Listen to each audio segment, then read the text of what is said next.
Well, I suppose we'll get going. Today will not be a very long day, thankfully. I have one page, so not too bad. And then there is the quiz, which is also not too bad. It's basically what we did on Monday, but different numbers. I guess we'll just get going. So, last class we did our entire intro to set theory. The whole reason we're doing this ultimately for this course is to make sure we're all on the same page, because we'll frequently need some of this notation, like these specific sets, which are the natural numbers, which we're including 0 in this course, the integers, so that's positive and negative whole numbers, rational numbers, which is fractions, and then real numbers, which for all intents and purposes is just all the numbers. And then we had various operations we could perform on sets. So this is containment, or in. So you would say like A is in capital A. That means this little a is inside the set big A, right? This is intersection, which is and it's best to think about this in terms of Venn diagrams. Or maybe not best, but it's one way to think about it. So, and is the stuff they have in common. Right? That's what intersection is. So that middle stuff, right? It's both in A and also in B. This other one is the union. So that's dump everything together into a single bag. So that would be all of this, including that overlap, just everything. This one here is containment or subset. So A is a subset of B. So it's strictly a subset, right? So there's nothing outside of B that's also in A. So if we had something like this, say we had the number 1 or whatever, then this is no longer the case, right? It's just strictly everything inside of A has to be inside of B for it to be a subset. And of course, we talked about Venn diagrams, which should be mostly review. We've seen those at various points throughout our journey through high school, or even just in life. People use them as graphs. So real quick, the quiz for today is again, it's pretty short. There's 2 sides. They're still short though. And the homework 1, which is also posted, both are due Saturday. So homework 1 is 3 questions. It's basically quiz 1, quiz 2, and then another one using technology that I'll show you about. It's really straightforward. Most people figure out the website on their own, but I just want to make sure I show you. And quiz 4 is basically Venn diagrams and the stuff I'm going to talk about right now. So first thing I'm going to start with is what we're going to call it a theorem, but you could just call it facts or whatever, properties, doesn't matter. So suppose A, B, and C are sets. So we have a bunch of properties, and they're essentially just stolen from logic, right? Because we defined a bunch of these operators in terms of logic. So we get a bunch of stuff for free, but some of them are also just sort of obvious facts.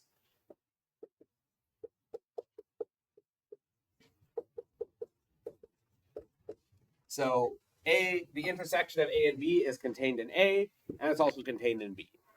So this just makes sense from Venn diagrams. So this middle piece here that I've shaded in,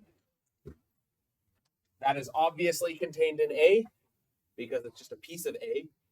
It's also obviously contained in B because it's a piece of B. Right? It's a small little piece of it, but it is still just a piece of B, right? So this one makes sense.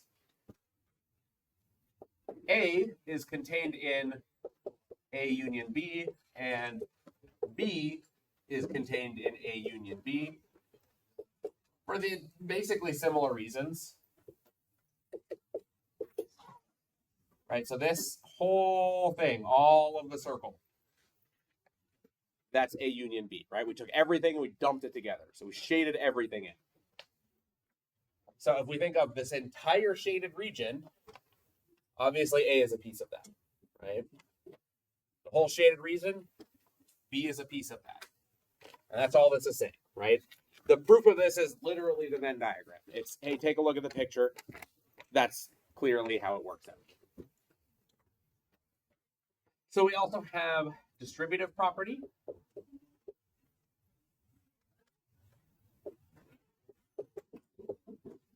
And this is sort of just cheating because we defined this operation and this one in terms of the logical ones, right? This is and this is or. So if we wanted to prove this, it's literally just, well, it's true for the logical operator, so it's true here too.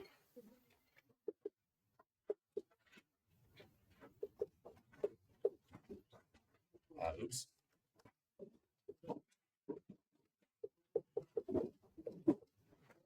Right? It just takes the outside operator and puts it inside the brackets and vice versa. Right? Same thing for logical operators. And of course, true for the other way around.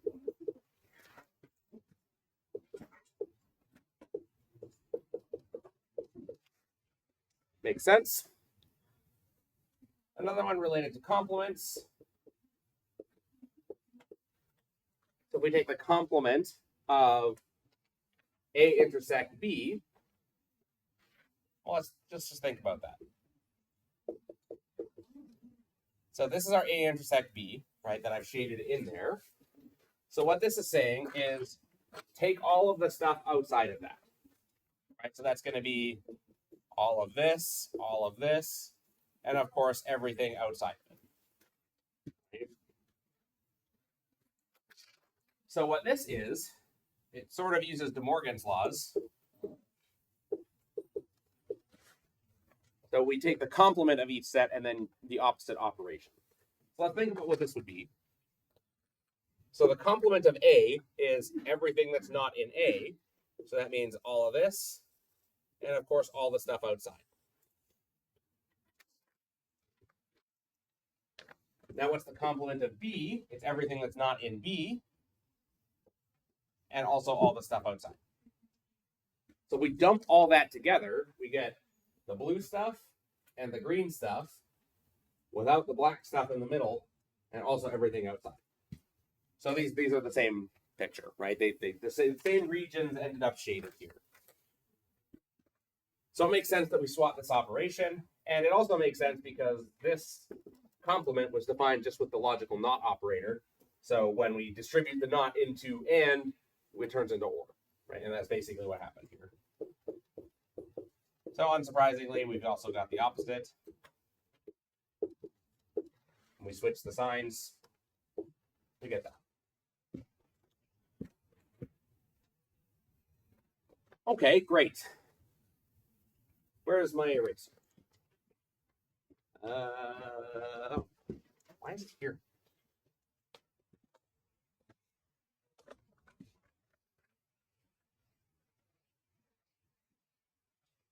Okay, so there are a bunch of other ones here that we didn't write down that are just essentially if we look at the logical operators, we can steal stuff for that.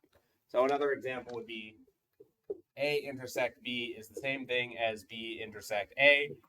Why is that the case? Because A and B for logical statements is the same thing as B and A. Right? So then we can swap these around. Right? And it's just stealing stuff like that. We can get associative to A intersect B intersect C. It doesn't matter which order you do it in, you're going to get the same thing. So there's lots of stuff we steal for free from logical operators, which is why we define them in terms of that. But we're going to define another thing.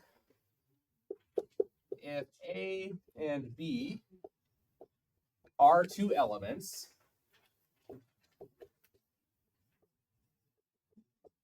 then the ordered pair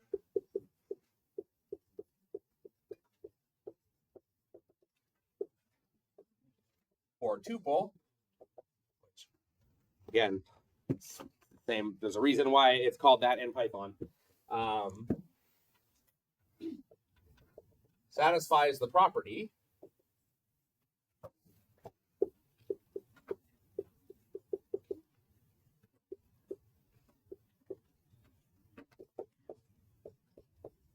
So ordered pair, we write it like this, right? A comma B. I'm gonna actually put it right here. A comma B. So when would this ordered pair be equal to each other? So this thing is equal to that thing. What are we looking for? When would we say that's true?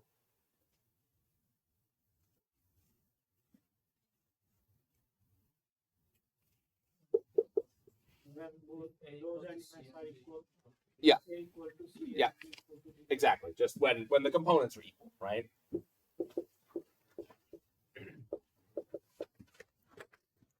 So when this thing equals this thing, and this thing equals this thing, right? That's all we want. We just do it component wise. So for ordered pairs, the order matters. So what I mean is A comma B does not equal B comma A in general. For many reasons. One, these might not even be the same types of objects, right? I mean, in math, we would say, okay, this is a number and this is like, I don't know, a person. But when we're talking about data structures or data types, the first thing could be an integer, the second thing could be a string. So you can't swap those, right? They're not the same thing. An integer is an integer and a string is, depending on language, a pointer or something like that, right? They're not the same object at all. So you can't just swap them. But in math, there's another reason why we can't swap them. And it's because of how we usually define the set of ordered pairs. So if A and B are sets, then so we say A times B or A cross B. This is going to be the collection of all ordered pairs that we can form from the sets A and B. So we're going to say, okay, they're A comma B ordered pairs where that first thing is from the set A and that second thing is from the set B. Right, so it's just something from A comma something from B. Oftentimes we don't even write that and, we just put a comma. So if you're reading this notation and you see a comma, it just means and. It means all of these properties are true. So some A is from the set A and B is from the set B. So with that definition, it also makes sense that we can't swap this order, because if we did, B might not be in the set A, right? Like if the set, again, going back to, if the stuff in the set A is numbers and the stuff in the set B is strings, then that number might not be in the set of strings that you have, right? It doesn't even make sense to interchange them because they're not in the same set. The sets don't contain the same stuff. So this is called the Cartesian product. The name doesn't matter too much. The word Cartesian, the reason why we call it that is this thing, the thing we know and love from graphs, is called the Cartesian plane. So that's why we called it that, because this is ordered pairs x comma y. Right, so Cartesian plane, Cartesian product. We do the same thing, but now they're not numbers, they could be anything. Okay, so let's take a look at a quick example here, or several quick examples.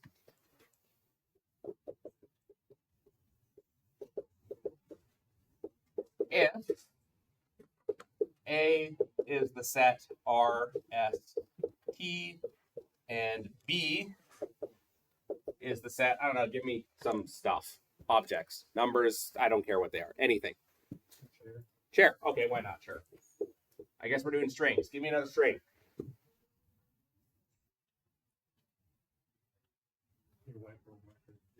I was going to say sleepy math, looking across the room.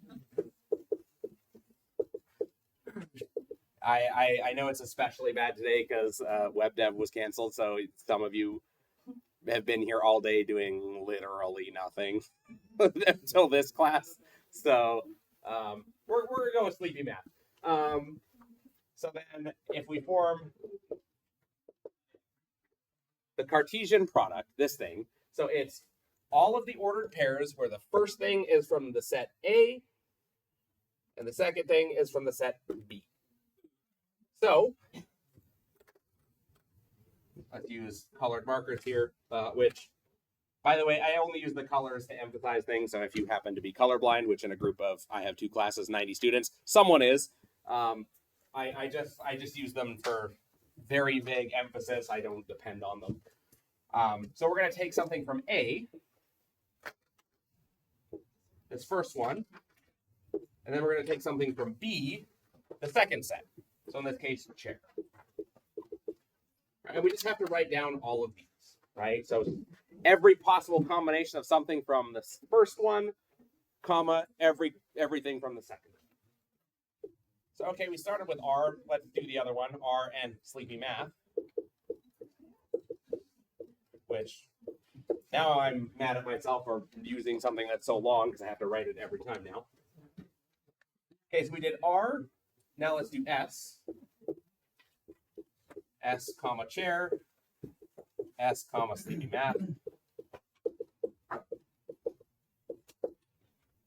And then now we've got one more. We've got T, comma, chair. And T, comma, sleepy math.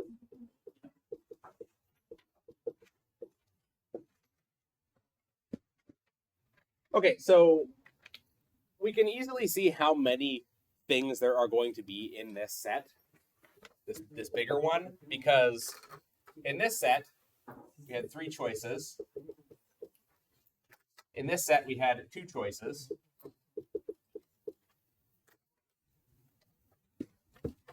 So again, a counting argument. This is discrete math or combinatorics or whatever you want to call it. It's just counting. We have 3 choices, and then when we make one of those choices, each of those leads to 2 choices. So we have 3 times 2 choices, right?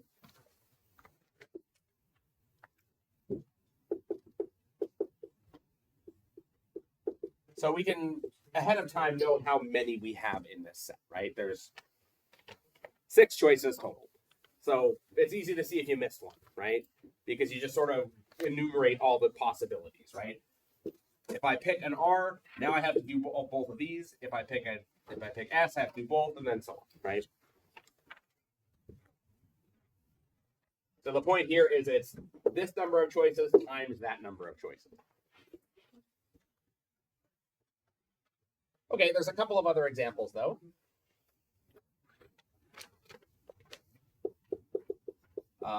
I sort of alluded to it over there, but the common one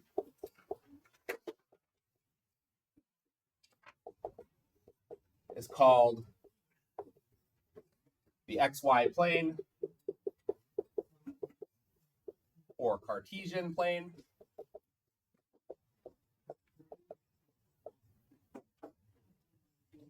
And is the familiar graph or the familiar plane.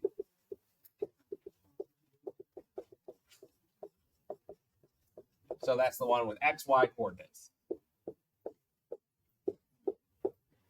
We got our X and we got our Y, right? And this here's another example of why we can't just switch things, right? So let's say we had this right here, which is 1, 3, or sorry, 3, 1. So our X is 3, our Y is 1. If we just switch those, so 1, 3, then we obviously get a different spot in our plane. Right? It's just a completely different location, right? If we swap these. So they're not interchangeable, right? They are ordered. The order matters. It depends on the order. So, I mean, this is, in this case, it's reflected about the line X equals Y. That doesn't matter. The point here is, if you swap these, they don't even make sense anymore, right? Chair, comma, R there is no chair in this set, and there is no R in this set, right? So they're not interchangeable. So the notation we use for this is often R squared, indicating there are two copies of R. R times R times R, which we would write R3, is 3D space, right? So you've got X, Y, and Z, right? Something that sticks out from it. I can't draw, I mean, I guess I can, you can draw it like this. Oh man, it's hard to draw this.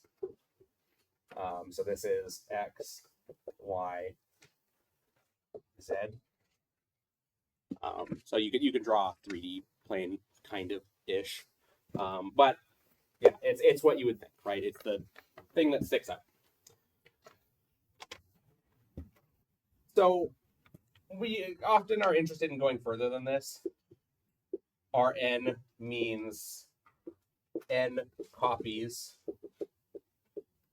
of R. So if we said R5, that would be 5. R10, there's 10. We have this geometrical interpretation here of R2 and R3.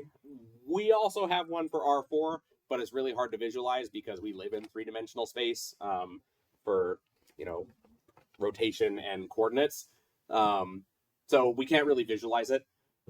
You can look it up on Wikipedia if you want. The way we visualize it is, well, think, the way I draw R3 was I sort of squished it down, right? I sort of faked it, right? But like, there's nothing stopping me from instead drawing sort of a different rotation, right? It's the same thing, but it's like sort of rotated. That's how we visualize R4, is we do the same thing. We project a 4-dimensional thing onto 3 dimensions and sort of rotate it around to figure out what it looks like. A 4-dimensional cube is called a tesseract, and if you look up tesseract on Wikipedia, well, I hope you get the shape instead of the object from the Avengers movies, which maybe now that's what you'll get. I don't know. But there is an animation showing the 3D cube, 4-dimensional cube rotating in 3D, and it's kind of neat to look at. But that's how we visualize that. Oftentimes, though, when we're talking about Rn, we're less interested in geometry and more just, hey, this is an n tuple, right?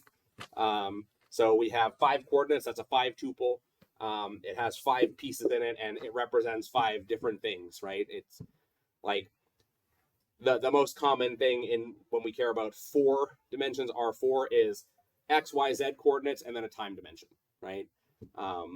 In physics, right? So that would be 4 dimensions, but it's still representing something in 3D space. It's just now over time as well. So they don't always correspond to geometrical dimensions. Sometimes they correspond to other stuff.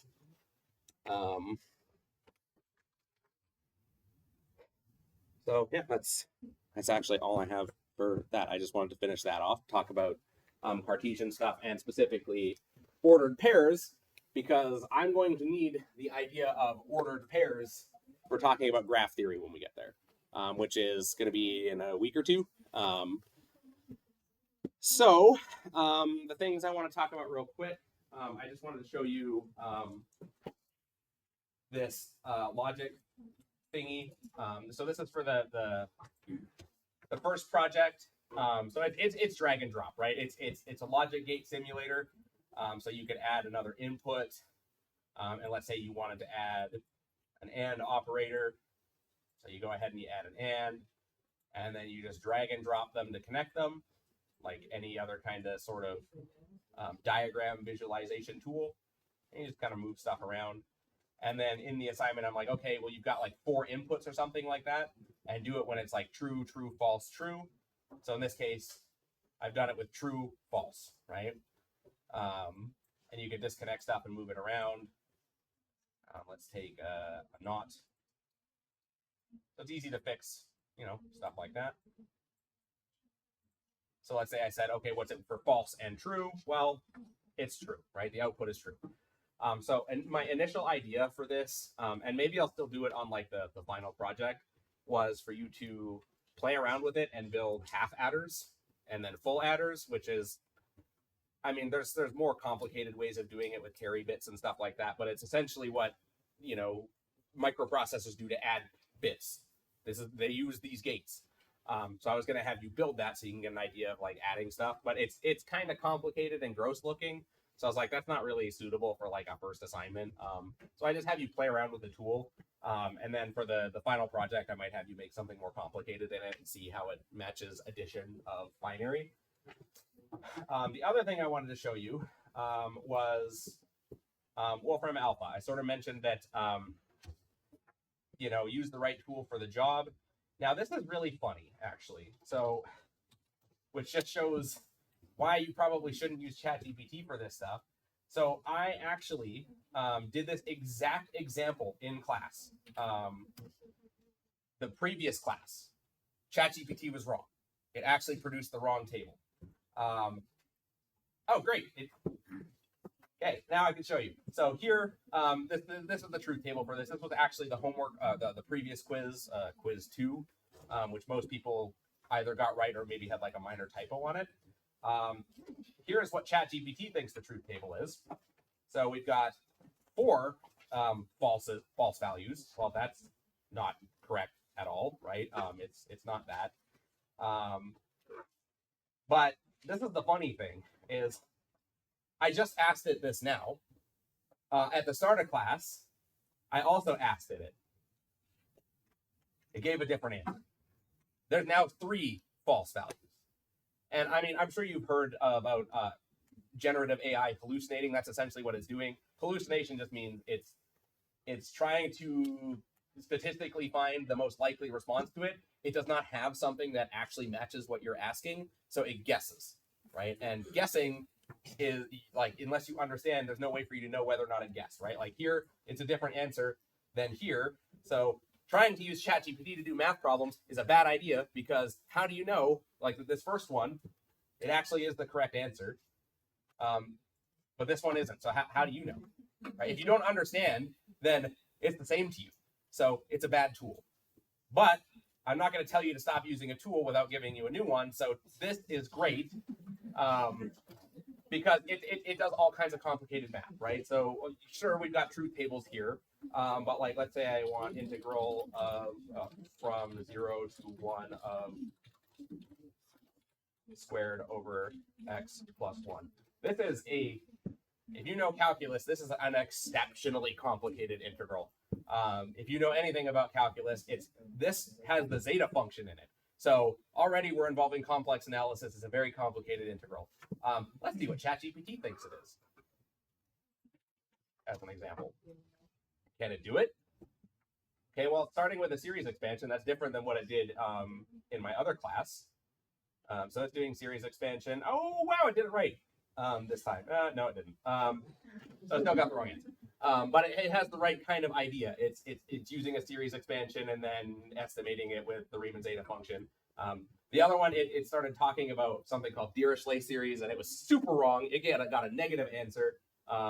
But the point is, like, this is like the math calculator, right? This is the sort of the essay writing calculator, the knowledge calculator. This is the math calculator. So just wanted to show you the tool for the job. But that's also something to mention is, let's say I asked you to do this question, right? This integral right here. Obviously, I'm not going to, but let's say I did, and you just wrote that down. I'd give you 0, right? Because I'd be like, okay, you asked Wolfram Alpha, right? Mm-hmm. You don't understand anything. So it's no different than using this tool, right? If you go up here and you just if you wrote down this truth table, well, actually in this case, it gives you some work, but it's the wrong work, and you're gonna lose marks because you don't know it's incorrect. But like Wolfram Alpha, as an example, does not show any work. So I mean, I think if you pay them to do it, it will show you work. But you see, it's just the truth table, right? It just tells you what it is. So what's the value of it? Checking your work. It's super, super handy for checking your work, especially when you're doing linear algebra. So you could say row reduce,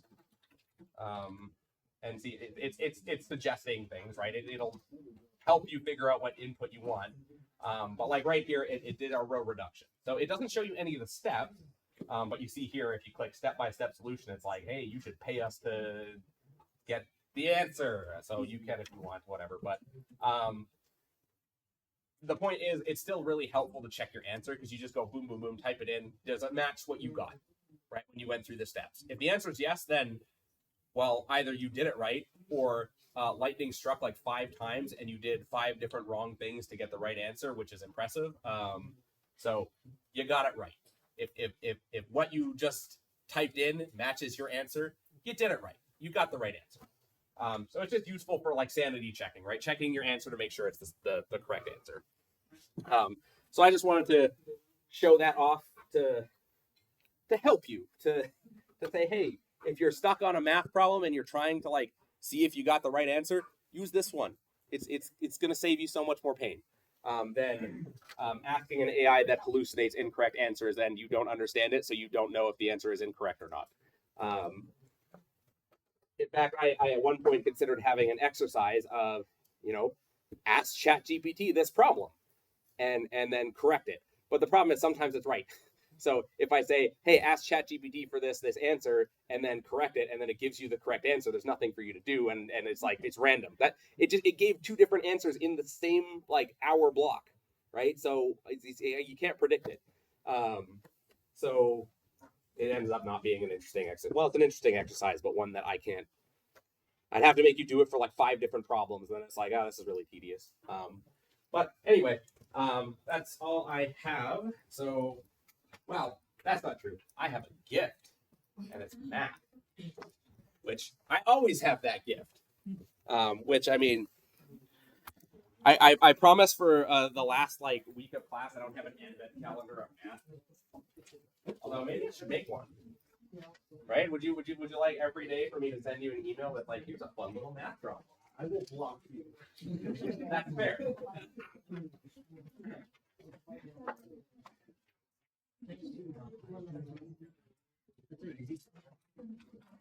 Yep.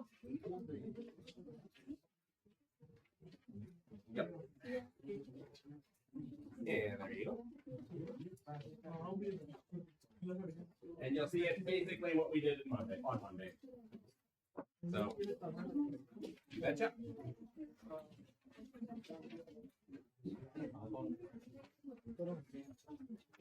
There you go.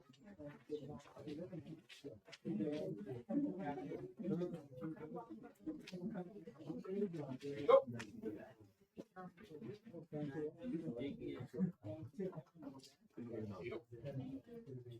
Oh, do I have enough? Nope. Oh, of course. Yeah.